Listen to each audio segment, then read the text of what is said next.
Welcome to Evidence Mastery.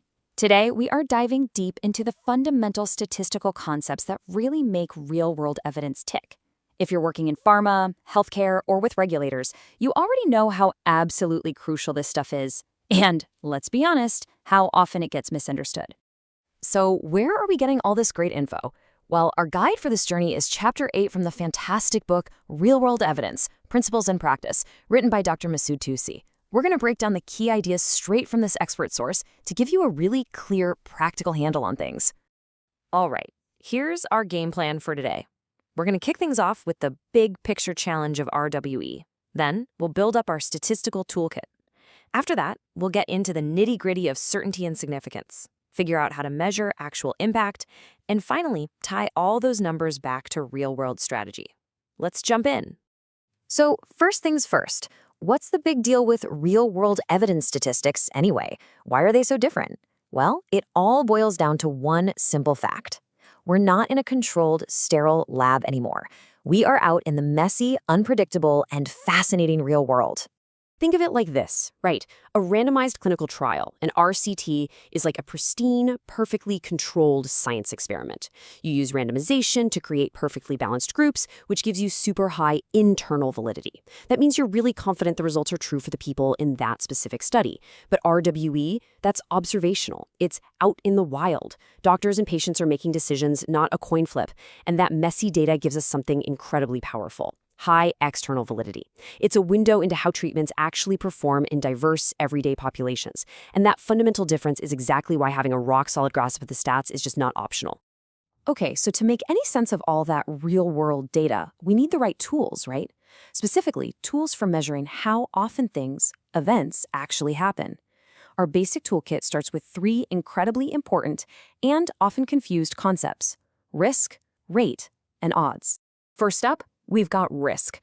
This is the one that probably feels the most intuitive. It's really just the probability of something happening over a specific amount of time. So for example, a study might say the one-year risk of a major bleed on a certain drug is 2.1%. What does that mean in plain English? It means that for every 1,000 patients who take that drug, you'd expect about 21 of them to have a major bleed within a year. It's straightforward, it's easy for pretty much everyone to understand. Next up is rate. Now, here's a classic real-world problem. Patients don't all stay in a study for the same amount of time. People move, they stop their treatment, they get lost to follow-up. It happens. Rate is how we account for that messiness. It uses something called person time, which is just the grand total of time that everyone was actually observed in the study. This helps us measure the speed at which events are happening, giving us a much more accurate picture when follow-up times are all over the place. And number 3 in our toolkit, odds. Odds are the probability of something happening divided by the probability of it not happening. Now, this is super important. It's the mathematical engine behind logistic regression, which is a total workhorse in RWE analysis. But, and this is a big but, it's also the source of a really common and pretty misleading interpretation error. And here's where that mistake just slaps you in the face. See, for rare events, odds and risk are pretty close. No big deal.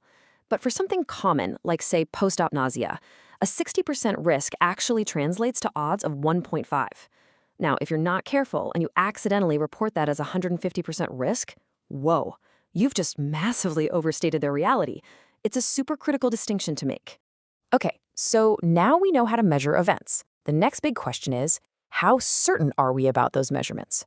How much of what we're seeing is a real signal and how much is just random noise? This brings us to two of the most famous and, let's be real, infamous tools in all of statistics: confidence intervals and p-values.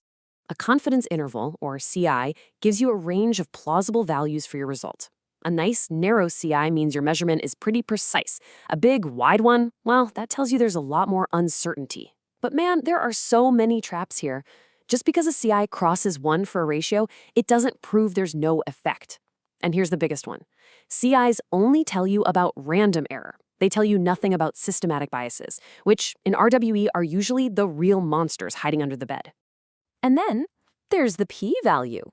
You know, you don't even have to take my word for it. This quote from the top global regulators says it all.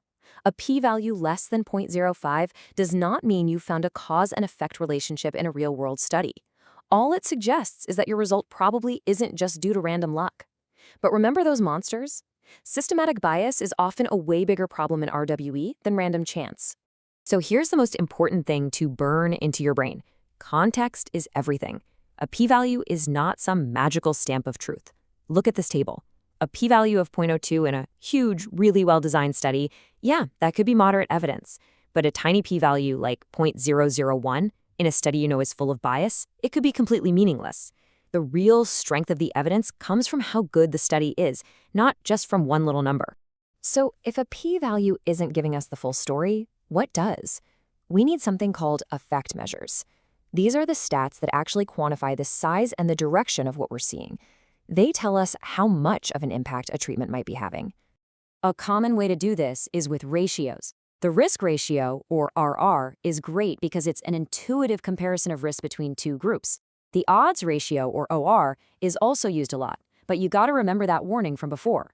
If your outcome happens more than, say, 10% of the time, the OR is gonna exaggerate the effect. This is so important that even the FDA specifically warns people not to use ORs for common outcomes when they're submitting data.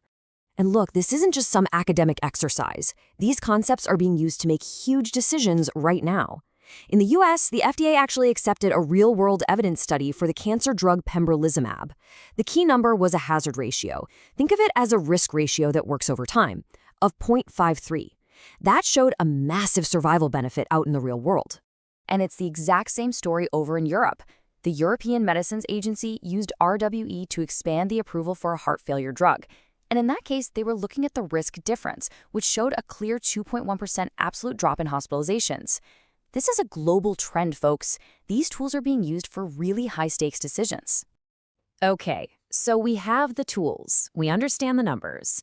But the final and most important step is to go from just looking at isolated statistics to creating an integrated, strategic interpretation of what it all means. And this, right here, is the ultimate takeaway. This is the whole ballgame. Statistics are great at describing patterns in data, but they can't tell you why those patterns are there. True mastery of real-world evidence, the real art, comes from combining those numbers with deep clinical knowledge, with an understanding of biology, and with the context of the real world. A statistic by itself is just a number, but a statistic in context, that becomes evidence.